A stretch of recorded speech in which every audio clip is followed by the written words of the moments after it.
Welcome everybody again to the Basement Binge this week, continuing the MCU with an interesting film of Thor: Dark World. So let's jump first into our spoiler wall, where we just get a minute to talk about our reactions to the film spoiler-free and if we would recommend it or not. But before we do that, I'm Kate. I'm. What the heck? Wow. Let's roll, dude. I'm Harrison. I am Harrison. I am Cade, not you. And I am Kelton. Oh, that was so weird. My brain's working faster than my mouth. All right, give me a minute on the clock. All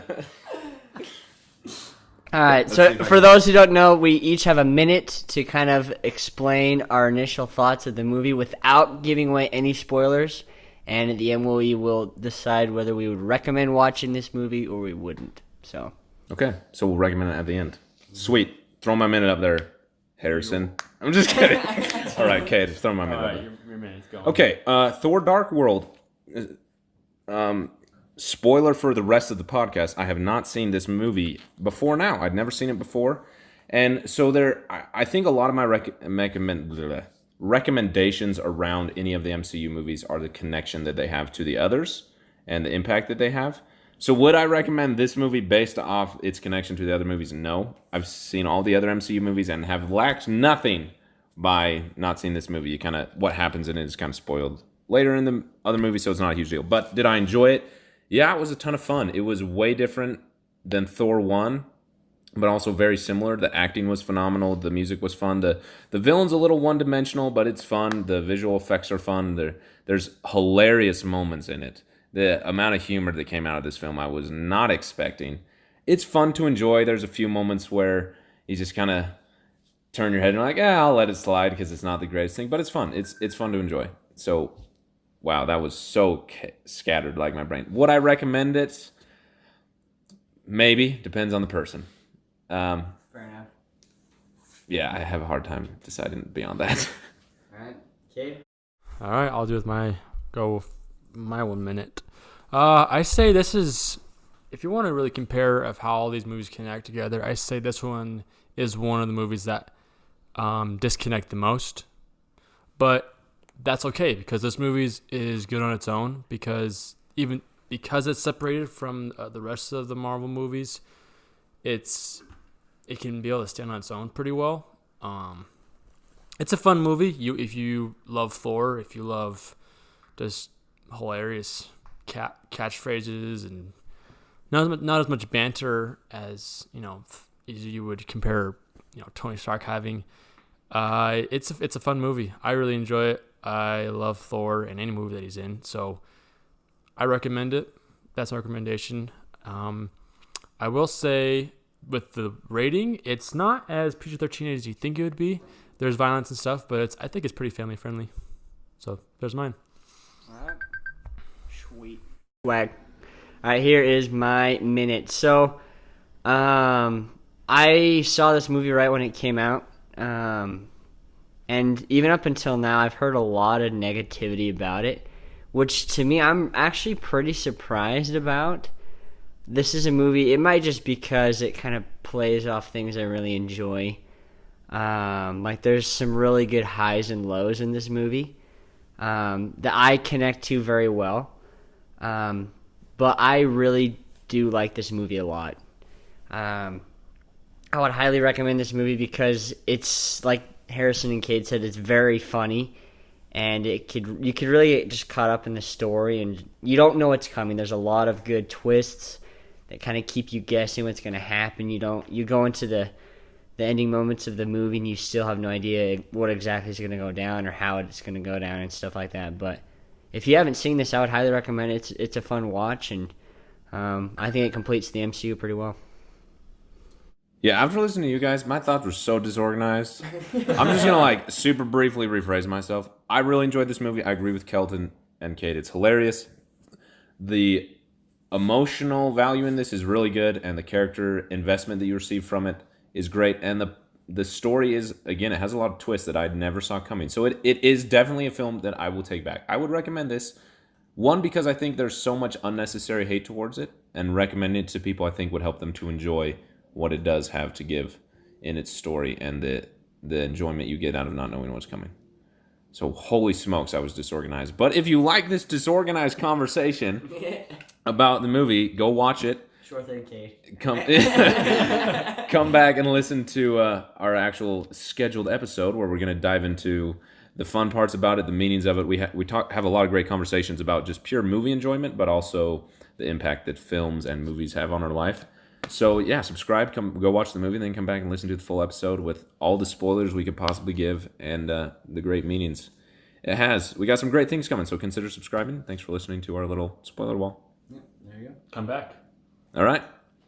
Now, if you are listening to the traditional podcast, thank you for sticking around. We're just going to blaze from some announcements super quick and jump into the regular scheduled program.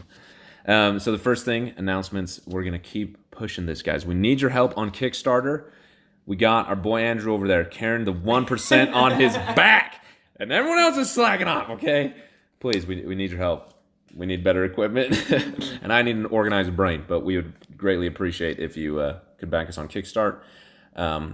So for those who haven't, I've never actually participated in a Kickstarter before. Do you want to just kind of fill them in on what they have to do or search a certain name or something? Yeah, exactly. So the link is in the show notes if you do go there. And you can just click on that. But yeah, if you just go to Kickstarter.com and search for The Basement Binge, you should find it. And there's a bunch of options where you can go support any amount you choose towards our podcast that we can receive to purchase better equipment and really start the show. There's different rewards that you'll be able to receive if you pledge a certain amount. And it's totally risk-free. You know, if you're worried about it, you can back out anytime before the certain amount of days that we have, but also we need your help because we've only got 35 days left, and if we don't reach our goal, we're going to get none of the money we've earned so far. So we'd really, really love your help. So click the link in the description or just search The Basement Binge on Kickstarter. Yeah, and this is like more you than us. This is for you to invest in your content that you love and the things that you like to listen to and the movies that you enjoy watching. So yeah.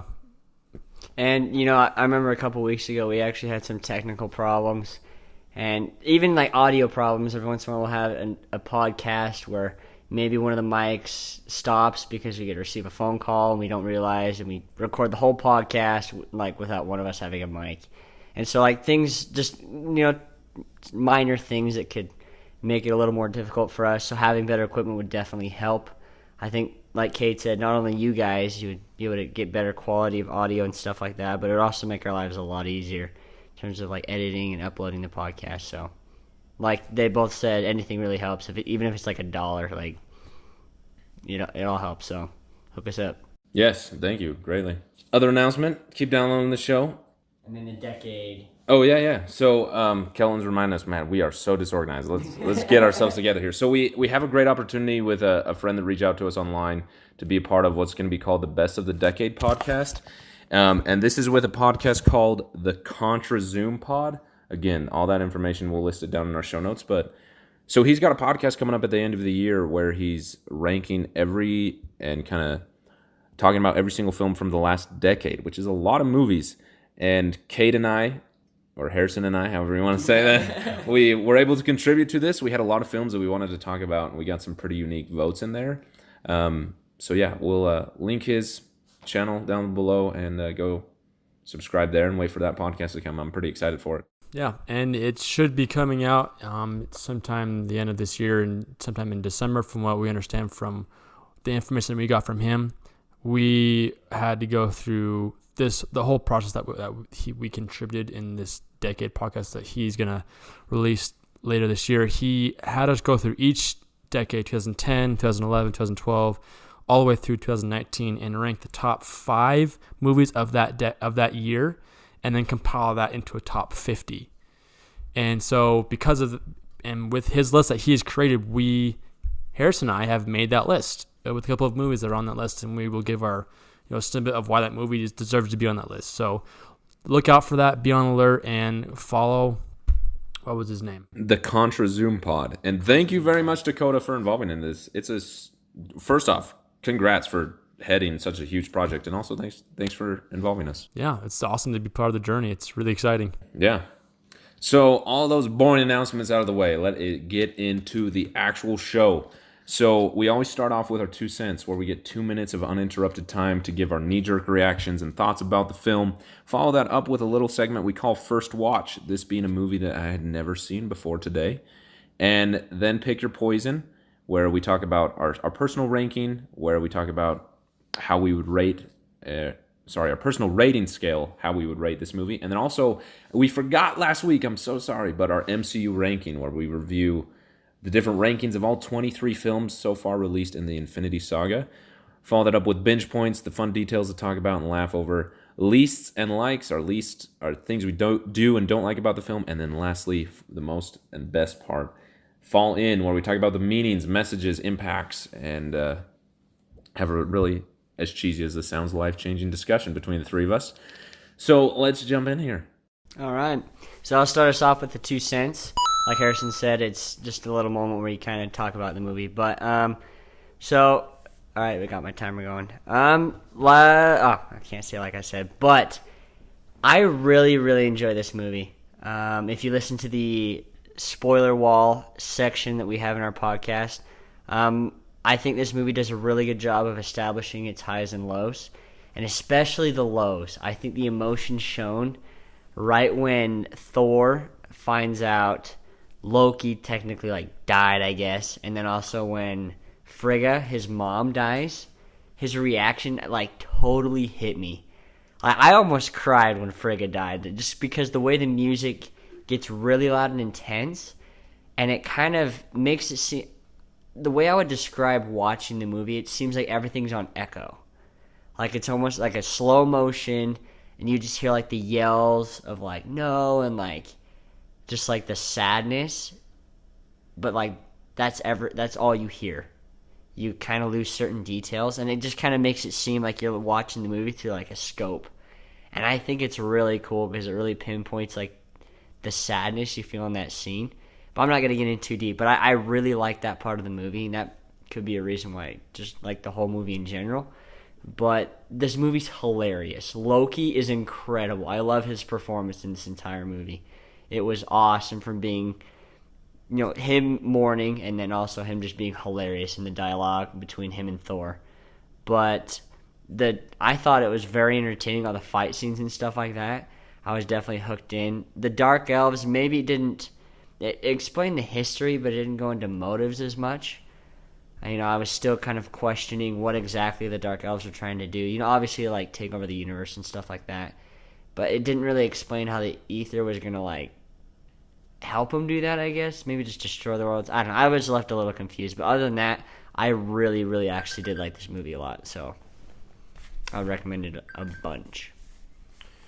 All right, my 2 cents. I say, first off, this movie, I love all three Thor movies. I'm such a huge fan of Thor and Chris Hemsworth and his work that he's put into this into this character. One thing I want to point out is that I love this movie as a kid. I remember watching it and the highs and lows. There's a lot of plot twists in this movie. This is a big spoiler sentence. There's 3 in this one. Where one, Thor gets his hand cut off, so it throws you off. Loki dies and his mother dies. So there's a lot of just twists and turns throughout this whole movie, and it keeps you on edge. It just keeps you in the movie. When you walk away from the movie, you talk about it, and then you realize there's a couple of questions that are kind of unanswered, like what Kelton said, how the Dark Elves, they're just evil beings, and they're out to destroy the world or destroy the entire universe. But as far as why they want to use the ether, why they want to use the convergence, why are they evil? You don't really know that for sure. You just know what they're trying to do, and that they're just horrible people, this horrible species that they just want to just decimate everything. And I want to talk more about that as we get later into the podcast. But one thing I really thought was, what I thought kind of was a little weird, is that knowing Jane Foster and what happens later in the MCU and everything and the whole stuff that goes down with her, it was a little hard to follow the movie with that this time. But once Thor like jumps off of the balcony and grabs his hammer that's flying by. I was back into this movie. So that was a sweet scene, and we'll talk about that later. But this movie is just it's got a spot in my heart, and I love this movie through and through. All right. Okay. It's going to be hard not to like spoil the first watch section as I talk about this 2 cents, but I was positively I guess I'm just ruining it. I was positively oh my gosh, surprised by this film. It was actually really enjoyable, and I agree with Cade.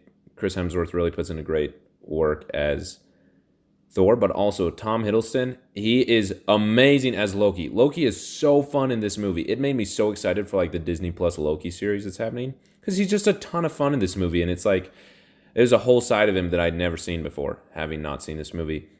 The story was really good. Again, I mean, I wouldn't say it was really good. It was good. The villain was a little one-dimensional, and there was a little things that were just kind of like, what? Like, okay, whatever. I kind of just accept it because it's the movie.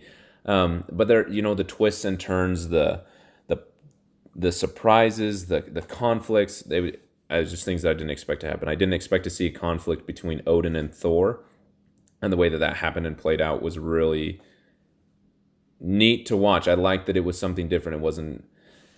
It's a good Thor film. I don't know why it gets as much hate as it does, but I agree. The highs and lows were really there, especially after Iron Man 3, and we were kind of talking about that last week, how that was missing. It was there in this film. Very good filmmaking, if you want to say that. They understood how to make you feel the emotion of that moment, but also they understood how to make you enjoy the action. They understood how to cue the comedic moments perfectly, where the emotion was there when you needed it and wasn't cut off short. But that good joke, when it hit good. And it was a really good film to enjoy. There wasn't a moment where I didn't enjoy it. There were parts where I was like, oh, this could have been better, or I didn't like that, but I enjoyed it constantly. And the cinematography in it was really fun to admire and look after. Heimdall is the most underused character ever, but I love Idra Elbis's, however you say his name possessively. Yeah. His performance is good. So I guess we're talking about first watch. So I guess I'll just share my thoughts about it, having not watched it before. My only expectations for this film was that it was awful. That was it. That's the only thing I'd heard about it, that it was like the worst, that it was the worst movie of the MCU, and like that was it. In fact, I put it at the bottom of my list for that reason. And I mean, this film's not going to be climbing the list super fast. It's not going anywhere super soon, but it's definitely going to go above the first Thor movie. I thought this was a good progress in Thor's story and Thor's arc, but also in the way a Thor film was made, and also just kind of, although it's disconnected, just kind of the MCU in general. It was, I kind of complained about the plot a little bit, but it was good to see that it was more than just like good guy fights bad guy. It was like bad guy approaches, and there's a lot of family and emotional conflictions, and the good guy has to fight others to fight bad guy, to protect what he values. And it was a good story. It was fun. So pleasantly surprised. I will rewatch this again. I enjoyed it. It was a good movie to watch for the first time. I don't regret my time. All right, we are moving on to our next segment, Pick Your Poison and MCU ranking. This is where we talk about what we really feel this movie is for. Is a buy, or is it a rent, or is it a never watch again? And then after our rankings for the Pick Your Poison, we will move on to rankings, which we were talking about our previous ranking in our overall MCU, as well as the phase of phase 2, and talk about where we ranked it, and if it'll move up or down. I will start with my pick your poison, and I will say this is a guaranteed buy. The reason why is because I love Thor, and I love pretty much any movie that he's in, and this movie is just a great. It's just got all the awesome quotes and that I use whenever I talk about Thor, and it's just hilarious of it. And my rankings, with the overall rankings of the entire MCU, before we watched it, I put Thor Dark World at number 21. That's pretty low. That's because I haven't watched this movie in quite some time, so I feel like I want to move that up. We'll wait for now once the rest of you guys have talked about you guys' rankings. And in phase 2, I put, where is it? Phase 2. I apparently did not make a ranking of it, but I think I would put it at number 4, above Iron Man 3 and Ant-Man. So we'll move on for that. Kelton, what's your... All right, pick my poison. This is definitely a buy for me. I actually do own this movie. We bought it right when it came out of theaters because I remember one of the first times I watched this. It was actually with my brother Cade. We had to build like this bridge for one of our physics classes, and it took a long time. Like we had to piece it together with a bunch of glue, and it just took a long time. But I remember we bought like Taco Bell, threw in Thor: Dark World, and just worked on those bridges, and it was like honestly such a mood, and it was like a great time. So great movie. I love it. I would enjoy watching this again later. It's just a fun movie to watch, so definitely a buy for me. And as far as my rankings go, overall in the MCU, I had this ranked at number 19. So yeah, that's pretty low. I want to say, just first impressions, that I want to move that up based on how much I enjoyed this movie, but it's harder because that means something needs to go down. So we'll see where it goes, but initial impression is I want to move it up. And then in terms of phases, in phase 2, I have this ranked as last in phase 2, which I think is probably going to stay there just because phase 2 is each and every movie. It's so good. It's arguably one of the best phases. But yeah, I think that might just have to stay there just because all the ones ahead of it are so good. So yeah, that's my ranking. Harrison? So my pick, my poison, I would also buy this film. I mean, I already do own it. A lot of that is influenced by collecting the MCU. If it was outside of the MCU, would I own it? Probably. Still, I would buy it, but it would be much lower on the list in priority of purchasing, if that makes sense. But I do enjoy it. I do love watching it. So now if I look at my rankings here of it, in overall, it is the number 23, very bottom. I hadn't seen it. All I had heard was bad things about it. That's going to move up, like you said, automatically above. I already know and above. Okay, it's going to be a minimum of 20, maybe more, but probably just 20. But again, I don't know. As far as phase 2 goes, my ranking was, if I can find phase 2, was number 6. Probably just number. I know it's going to be above Iron Man 3. I love Iron Man 3, but I did like this film better than that. So, yeah, good film to enjoy. First off, did we mention all of our ranking, like our actual Phase 2 rankings before we watched them? Have we announced that? I think we have. We forgot it last time, so maybe we should do that. Yeah. So, I'll go first with my rankings that I had before, and number 5 was Iron Man 3. There's 6 of them. Mm-hmm. Oh my gosh, heaven help me! I'm missing Age of Ultron. Okay. Here we go. So number 6 is Iron Man 3. And then number 5 is Ant-Man. Number 4 is Thor: Dark World. Number 3 is The Avengers: The Age of Ultron. Number 2 is Captain America: Winter Soldier. And number 1 is Guardians of the Galaxy. All right. And mine I have at 6, Thor: Dark World, and then Iron Man 3. And then at 4, I have Avengers: Age of Ultron, followed by Ant-Man at 3, and then Captain America: Winter Soldier at 2, and Guardians of the Galaxy topping off my list for Phase 2. Alrighty, so looking at my list here, my before ranking, I had Thor: Dark World as number 6. Right above that was Guardians of the Galaxy for number 5, just because both of those films I hadn't seen, so they defaulted to the bottom. Number 4 was Iron Man 3. 3 is Ant-Man. Number 2 is Avengers: Age of Ultron, and number 1 is Captain America: The Winter Soldier. So, pretty good list there. All right. I think that leads us now into the binge points. These are any little extras or fun Easter eggs or just cool scenes or moments that we noticed on first impression after watching the movie. And for me, first impressions or little, I guess, Easter eggs.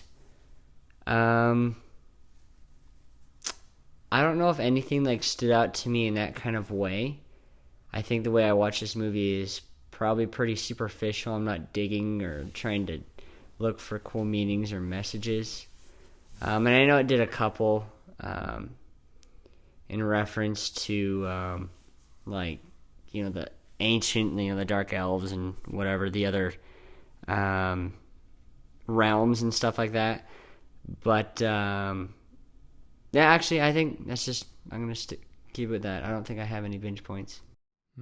Yeah, this movie was kind of weird as far as references go, because it's just a superficial movie, because it seems so far disconnected from the rest of the MCU, because this movie, it comes off as a sequel to Thor rather than a progression in the MCU.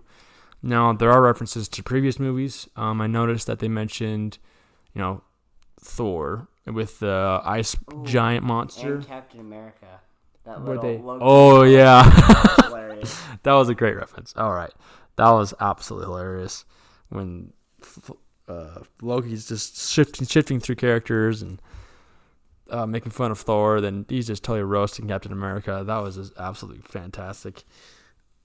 Also, a reference to the Avengers, the movie. They mentioned about Jane Foster was talking to Thor when he first showed up back to Earth. He's like, "Where were you? I saw you in New York and everything." And so I'm sure there are a million of these references throughout this movie.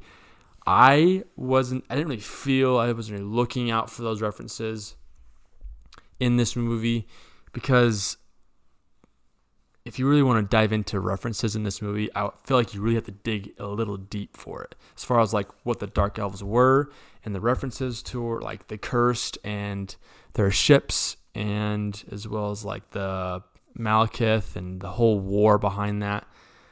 There was a reference to the Infinity Stones. That was a big.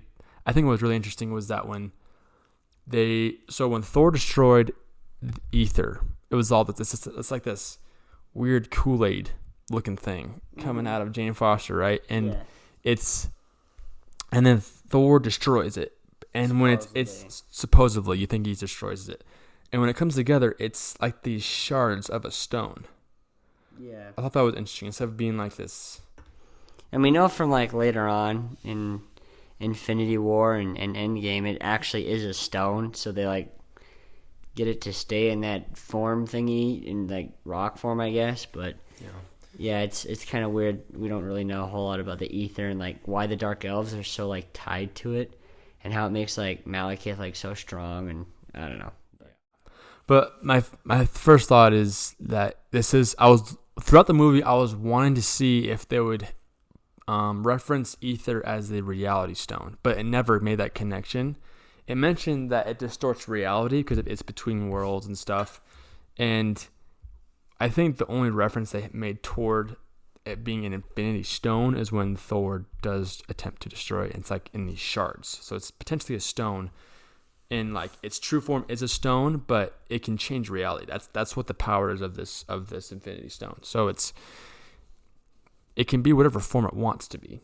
Now in the end, in Infinity War, it does end up being a stone for the sake of the movie, because it is a reality stone, so it changes the form into that, so it's more convenient for the story and for Thanos. But at this point, it's whatever. Hot Kool-Aid. It's hot Kool-Aid. That everybody just sucks it up, becomes all powerful. Yeah. So Harrison, did you have any like binge points or Easter eggs that you noticed watching this? Even though this was your first watch, so it's kind of hard to find those references because you're so focused on the story. Yeah, there was a bunch. There was not a bunch. You already kind of mentioned the ones like Loki pretending to be Captain America, the references to the Avengers, and then New York, and there's the continual. I believe it's Phase 2, where there's like a reference. People say it's a reference to Star Wars. I don't know if that was intentional, where somebody loses a hand in every single movie in Phase 2. Oh, wow. So that was there. Thor lost his hand. That was surprising. I did not see that come. Oh, So there's in Thor, or in Phase 2, there's a reference in every single movie somebody loses a hand. Because in Iron Man 3, A bunch of people lost hands. Yeah, But more specifically, the Mandarin loses his hand from Tony Stark in a final battle. He loses his hand, and he gives him a second to recover from it. So that's interesting. Now I want to look out for. Thor lost his hand. No, there wasn't a bunch. I was mainly, like you said, looking for the story and striving to understand that, and looking for that. There was even while watching, I realized it's like there's not that many binge points that I'm gonna have about this. These aren't necessarily like references, but just things like I generally just enjoyed about the film. As I thought that like the costume design for all the dark elves was really, really cool. I really enjoyed all the costume designs for the dark elves. I thought that was and the ships. Those are some cool ships. Yeah, those are really cool ships, and like the way they flew, and it was just cool. So that's probably it. I do want to say when Frigga, so I didn't realize that was Thor's mother's name.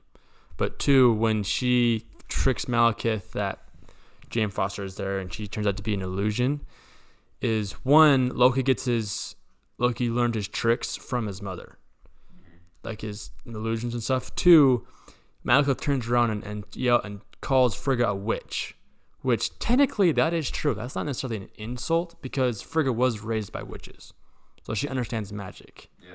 So that is kind of a reference toward her backstory. Yeah, I'm glad you brought her up. So I love. Let me say this. If you have not seen Endgame, spoilers for Endgame, skip ahead like a minute or 30 seconds. I love the role that Frigga plays in the story of Endgame and her relationship to Thor. And it was fun to see her as a more involved and stronger character than I ever had by seeing this film. And it made those moments in Endgame that much more powerful, which was cool to see. Yeah, to be honest, the first time I watched this movie, I didn't catch that her name was Frigga. And so when Odin, after the Dark Elves kind of tear through his throne room and he comes in, and the camera gets super close up on his face and he's like, Frigga. I thought that was his curse word. Oh. Just Frigga. And I was like, what? So I got super confused, but obviously I later learned that's the mom's name and stuff like that. But I mean, it's a weird name, but it's pretty close to Frick or Fetch or whatever you want to use, I might use that from now. Just Frigga, dude. But yeah, so. One reference I want to point out, I just looked up of the character Malekith. So his original character, his face is two sides of colors. So one side is dark, one side is light. Oh, interesting. And so when he's first introduced to Malekith, he's got this pale white face. He's got this crazy braided Legolas wannabe hair, and he's this pale looking guy, and he has blue eyes. But in the comics, it shows that his face is separated into two different colors, black and white, and his eyes are red. And when he gets a hold of the ether in the comic books, he becomes completely dark, which they reference toward that. But once Thor shot like lightning bolts him in the face, and his face is cracked on one side and black, and the other face is normal, that's the actual reference toward Malekith and what he actually looked like in the comics. So there's a pretty interesting binge point from the movie that I wanted to pick up because I felt bad not looking out for those references. So other than that, I don't have any other references. Cool. Yeah, I think that wraps it up. I think we can move on to least and likes.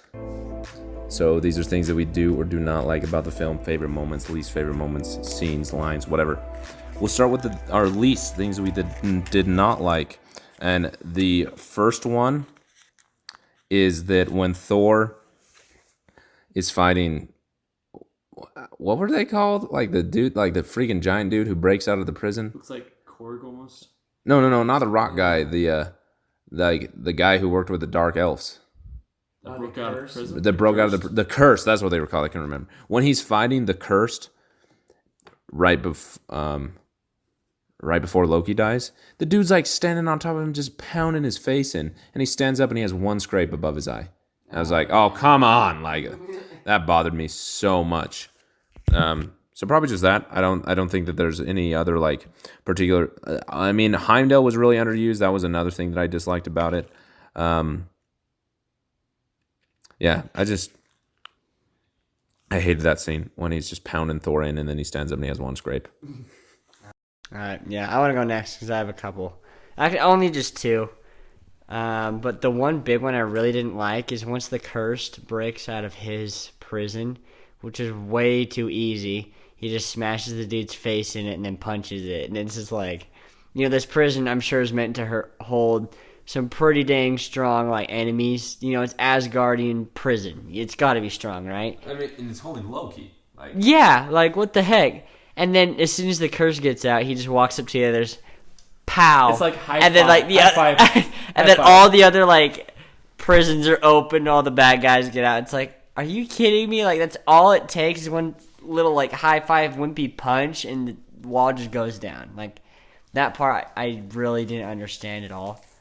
And then the second one that I did not like was like that weird romantic tension between that one chick and Thor.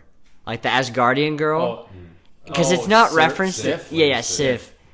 Like, because it's not referenced at all in any of the other MCU movies. It's just like this weird, Thor, you shouldn't like Jane Foster from Earth. She's a human, but there's this Asgardian chick over there, and like she keeps like making Bad. weird eye contact. She invites him to drinks, and he's like, "Nah, fam," and it's just like this weird tension, where it's like, why is this here? I mean, it could set up like a good story maybe later on, but it's not used at all. It's just this random, hey, there's this chick, but whatever, dude, do your thing, and that's it. So I thought I didn't really get it. I just thought it was pushed of how his parents had to look down on his girlfriend, and you know that stereotypical weird romantic shiz going on. So that part I didn't like. I didn't really understand. But as far as those go, that's pretty much my dislikes or my least. I have to join. I've joined on that train with Kelton. I struggle with Jane Foster, the act. I don't know what her actor's name is. I don't like her. Natalie Portman. It's just like I feel like she deserves to be. I feel like the first movie I saw her in was in a chick flick, and then I see her in this, and it's like I can't like unsee that. Yeah, and so when she's talking about like, oh, you talked about me to your dad, and like, is this your mom? And like, she's like trying to pull in this chick flick into this Thor movie, and it's like, no, don't do that. It's kind of like maybe it's like twist my insides, and I didn't really like that. And also, like, Lady Sif's a freaking bad A. Like, how does Thor look over this like scientist? Or where she's like, I like how you explain. No scientist is that hot. and how she's all like, I like how you explain things. It's like, come on, man. Lady Sif just beat the crap out of an entire army, and you're just like, nah, not interested. And it's, I wanted them to go. Like, I thought it was weird. He had this weird like love relationship with this like human, with Jane Foster, but like, there's nothing about Lady Sif. Question: spoiler for Thor Ragnarok. Does Lady Sif die in that movie, or is she just like not even in that movie? She's not in it whatsoever. She was like, there was scheduling conflicts with the actress, so she just was like written, like just not included in the story. She's just off world somewhere. That's weird, because like she's just a big part in this, or at least a lazy attempt to be a part of this movie. And I feel like this movie would not be hated on as much if they just like kicked Jane Foster to the curb and like brought in Lady Sif. You know, just like let her die with like with ether or whatever. Like she just gets consumed by it, and so she just turns like, all right, I'm gonna go to Lady Sif and just actually be an actual like god of thunder, and I don't know. Anyway, Natalie Portman is an incredibly talented actress. She is. Like, if you don't believe me, go watch the movie Annihilation. She is very good, and she is wasted. I made a joke during this movie that, like, you have the incredible talent of Natalie Portman, and you reduce her to just say, Malakath. like, she literally does nothing. She gets taken over by the ether, and then stands there and waits for everybody to attack her, and she can't do anything, and watches Thor roll down a hill, and then the ether's taken out of her, and then she goes back to Earth. Like, yeah, she was just the character and acting power of Jane Foster was just poorly misused in this film, and I'm excited to see what happens in Thor: Love and Thunder for that reason. But yeah, the other thing, of all ways, you let the Dark Elf get the ether, and he's supposed to be like unstoppable and have ultimate power. And like that really, I was like, whoa, like they're gonna let him have it. Okay, now we got to overcome that. Like And the way they overcome it was just with like some made up scientific technology. Like you don't let Thor be the bad guy. He's got to like use his friend's gravity remote control pole vault javelin things. Like, oh, I was so bothered. The intern doesn't know how to hammer into the ground, for Pete's sake. Did you see that? He's like pounding it like weakly, and then like lets go of it and just kind of hangs over. It like wobbles. It's like you suck, dude. Yeah, that's just like. And number one, that first spear javelin thing when he pounded it first in, and then the ship decides to like go halfway into the ground and tear up the whole freaking dirt rather than just float on top of it. But like, what happened to that javelin thing? I'm sure that was demolished. Yeah. Okay. Let me just start over. My least was just no, I don't say it was my least, but there was repetitive moments in that end fight scene that I was just like, what are you doing? But there's hilarious moments in that scene. And like, it was fun to watch like them fight with like the gravity thing and like for them to have a part in this big battle. But it was like, there were so many times I'm like, just come on, just let Thor be the superhero of Thor. And I mean, because watching that, they used the gravity it wasn't like the gravity thing adhered to a certain law. And, they said, like, once the 9 realms align, then everything's just chaos. But it did seem like, okay, we're going to pick and, choose exactly when the gravity's going to turn on or off, with the whole, when he throws Mjolnir at him and it's just gone. I mean, it was pretty funny to watch Mjolnir try and, like, go between the two. It just didn't make sense of, like, how he lost it. It's like, okay, that was just legit just to go with the story.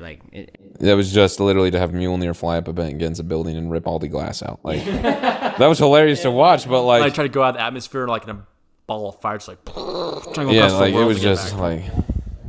I mean, what Kate said from the original movie, like, yeah, it totally continues with the character of Mjolnir, but like, oh hey, that reminded me of a binge point when Darcy, she calls it Meow Meow, but yeah, it was. That point, that scene was just dumb. So, should we move into our likes now? Yeah, should we talk about something positive instead of just destroying this scene?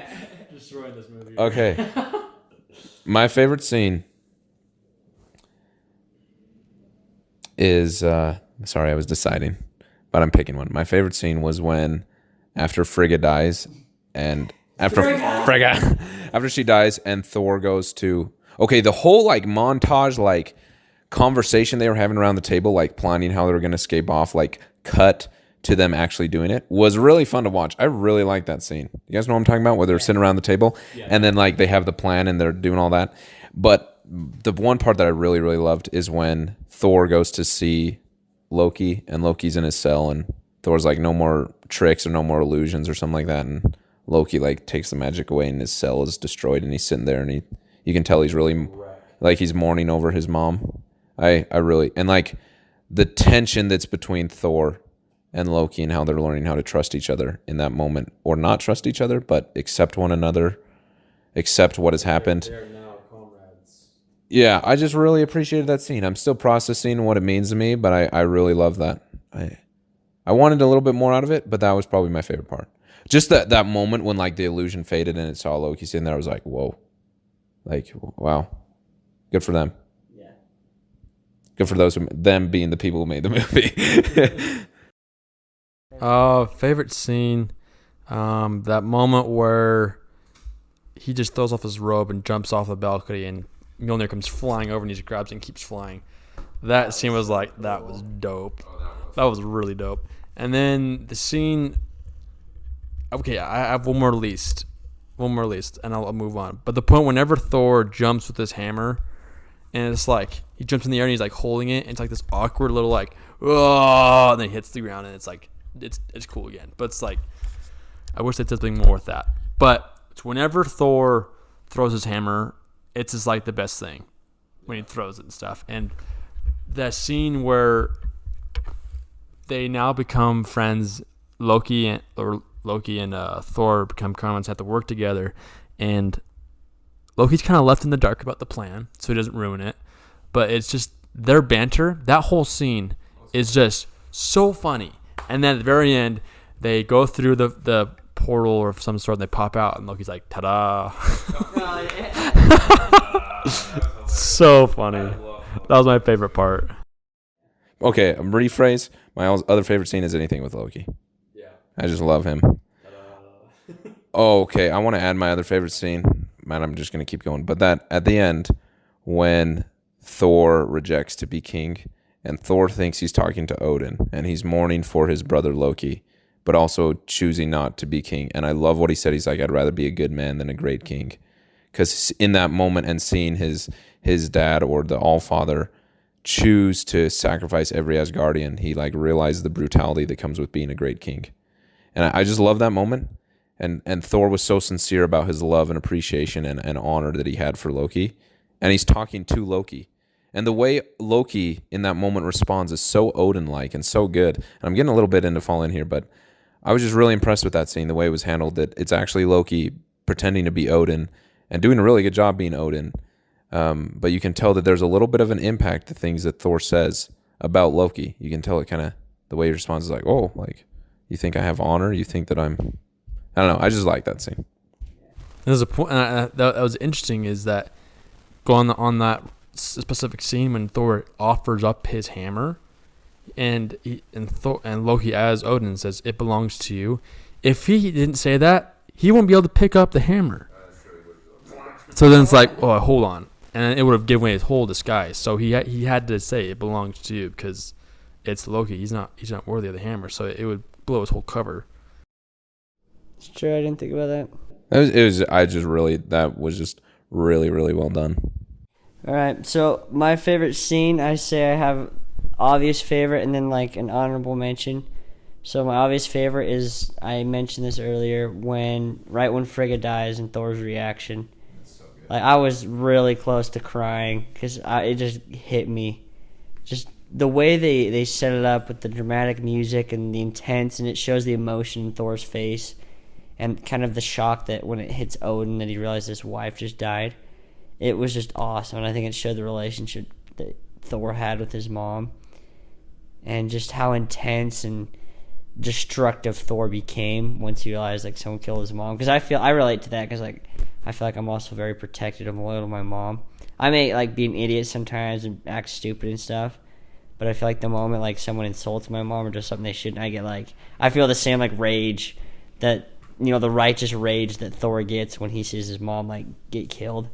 So I love that whole scene. And then the honorable mention is just the entire movie, how freaking funny it was. I just loved everything about it, you know, just Thor's like, how do I get back to whatever the name of the city is? Like, it's in 3 stops. He's like, all right. So he just hops on and just like grabs the hand and just like commute to work, you know, no big deal. He's commuting to work. Oh my god. Yeah, it was awesome. So just the entire movie with all the funny scenes, I absolutely loved. I think the MCU does a really good job with making each of the Thors, or at least Thor 2 and Thor 3, very, very funny. And it just picks off and like Harrison said earlier, at the right moments they set the right times to be funny instead of over pushing it or not having enough of it. So yeah, I love all the funny scenes. So all right, for sake of time, I think that pushes us to the last segment. Yeah, we are here. We're the meat of our podcast. We are here at Fallen. This is the point where we talk about the hidden messages within this movie, where the three of us talk about hidden messages that we felt we got from the movie, and we talk about it, discuss, and really have an open conversation about what kind of messages they were trying to draw out, what main purpose of this movie was, as far as morals go, as far as characteristics or personalities or what you should do in life. It could come to complex ideas or even simple ideas. And one thing I thought I want to mention as we are now beginning Fallen is how Loki is so hostile in the beginning, and that he's kind of being himself, but then Odin tells him, you are going to rot in jail while Thor is going to be king. And Loki mentions, like, you're going to let that self-centered man be king. And Odin mentions, well, he's going to fix problems that, in short, Odin says, he's going to fix the problems that you made first, and then yes, he's going to be king while you rot in jail. Like, it was just a condescending talk to Loki. And then throughout the whole movie where he's talking to his mother and to Thor, how he's just hating on Odin. And then his mother dies, and now the only person that really cared about him in his mind is now gone. And so it makes complete sense as far as like why Loki kicked Odin out of the throne and became the king, as became quote unquote Odin. It's because of what Odin said to him. He's like, all right, you think he's gonna be king and I'm gonna rot in jail? How about I take your place and I'm gonna kick you out? Yeah, that's interesting to point out. But yeah, I remember that scene where he just like completely condescended him, like, yeah, your brother's that you're insulting is gonna fix this mess you made, and then he's gonna have to have the one position that you really want. It's interesting. Totally wrecks Loki's day. Yeah, I think it sets the tone for the movie as far as why Loki acts the way he does. So my thing that I noticed in Fallen was just noticing like the choices that different leaders choose to make. That at the very beginning it talked about how Malekith sacrificed his entire race, all his people, just to save himself so he could hide away. And later come back for the ether, and then later Odin was willing to do the same thing to stop Malekith. He was going to sacrifice every single Asgardian, and ask a question like, what's the difference between you and Malekith? And the only thing he says is that I'm going to win, and like that's the only difference.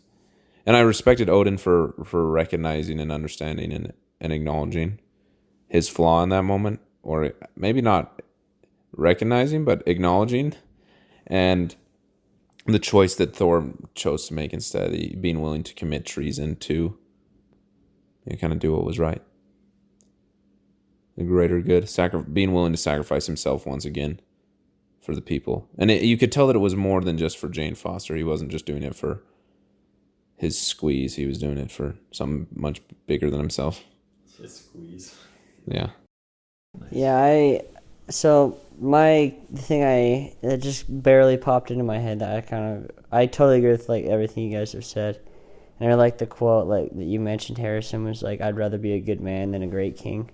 I think you could really take that and run with that. But the one I just want to point out is just the integrity of Heimdall, like how incredibly awesome he is. Where he knows the laws and he knows what he should do,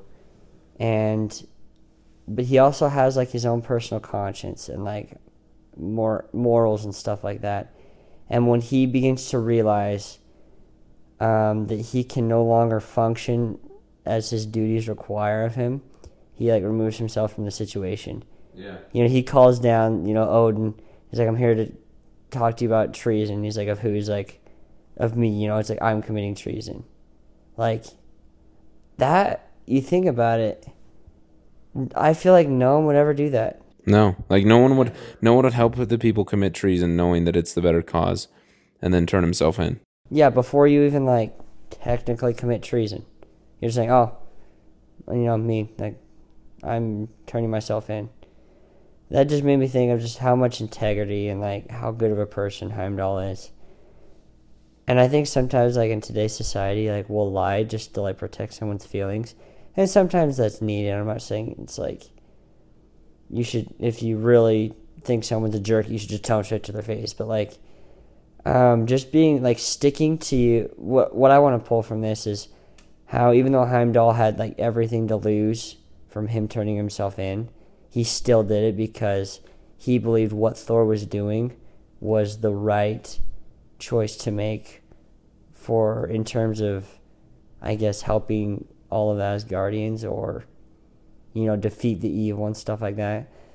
So I think that's really cool and how he could take it to, if you really believe in something, well, you should, like, who's to stop you, Like, yeah, you may have a job you don't like, but if it goes against something you believe, like, you shouldn't be forced to do that or act against it, Just like be true to yourself and be true to what you believe. And, there may be cases where you do have to stand by, stick to your guns, and you may like receive negative backlash for it. But I think in the end it will help you become you in a better way, in your like true self, and that you aren't swayed by pressures or punishments or any type of backlash, that you could still hold firm to your beliefs. And I think when people are like that, you just earn so much more respect. Like, just in any societal problem encounter that we have, when someone's pressured into doing something and it may seem bad it may seem bad or negative or unpopular to decline or not do something or to do something, I think, it may seem like, oh, it's bad, no one's going to like you, but I think more than anything, you gain a lot of respect from your peers. And if you get people around you who don't respect you for doing that, I think you should just avoid them. Cut those kind of people out of your life. Treat yourself. Yeah, I think Heimdall really understood that of all the things he could have lost by turning himself in, he would maintain his integrity, and that keeping those things wasn't worth losing his integrity. And I think you have to evaluate those situations that, given friends or whatever situation or experience or variable you want to insert, if the choice is between keeping those things or your integrity, hopefully you choose your integrity. Well said, Kellen. I didn't notice that. That's cool. Well, I noticed that scene where Heimdall turns in. I was really impressed. I was like, wow, that's really cool. But then I was like, all right, moving on. Yeah, like I said, like barely popped into my head because you kind of like were talking about the one I wanted, like that I had thought about that first like came to mind. But yeah, I think just because the way this movie's made with the highs and lows, you could get a lot out of it and look for different themes. So yeah, that's all I have to say. One more thing I want to point out is on Loki is just his whole story about this movie specifically is that he was so against. He was a prisoner. He was a criminal. And then at the point where he's saved from that to the point where he protects Jane Foster from the huge explosion of ether of that it quote unquote is destroyed. And then when that massive gravity bomb is like sucking Jane Foster in, he saves Jane Foster and sacrifices himself. Like, think about that. He's sacrificing himself for a human, or particularly his brother's girlfriend. That he doesn't really necessarily like at all. That he kind of looks down on human. That's the whole reason why we have the Avengers movie, because he went down there to like be worshipped by them. But you can see that. You can just see that Loki cared about his mother so much because Thor turns to him and says, "Do this. Like, this is, in short, let's do this for mom." Like, and then Thor's like, she wouldn't want us to fight when they're on the ship. And Thor asked him, like, "Who put me in that cell? I could have helped save mom." And he's like, "You know well why you're in that cell. You know why. You know who put you there." And then he says that we shouldn't fight. And then later he helps try to defeat Malekith, and then he risks his life. And at that point, the way the movie is showing is that this is the end of Loki, like a potential, like he is going to die. And then Thor comes in and saves him. And then as Loki's dying, Thor says, "I'll tell Father what you did today," saying that what you did was honorable and was good. And then he responds back saying, "I didn't do it for him," which means I don't care about Odin right now. I didn't really care about him at all. I cared about our mother. And I think that shows that a powerful figure, whether it's a parent figure, a mother figure, or a father figure, can change somebody's motives almost on a dime. Yeah. Like it changes. Like, you see, there's people, there's stories that they're such bad people, they're doing all these bad decisions, and someone that they love and care about passes away, they're gone, or that they lose them for a moment, and they have this sudden 180, where they desire to do good, they desire to do what's best, and to help other people, and they don't think about themselves because they want to make who they looked up to proud of them. And so Loki kind of throws away his entire motives of Thor, the first Thor, and Avengers, and he puts that aside, and he goes and tries to save the universe with Thor and Jane Foster. That tells a lot to his character and what he really cares about. And so I think everybody has that point where they have a figure they look up to that they would do anything for.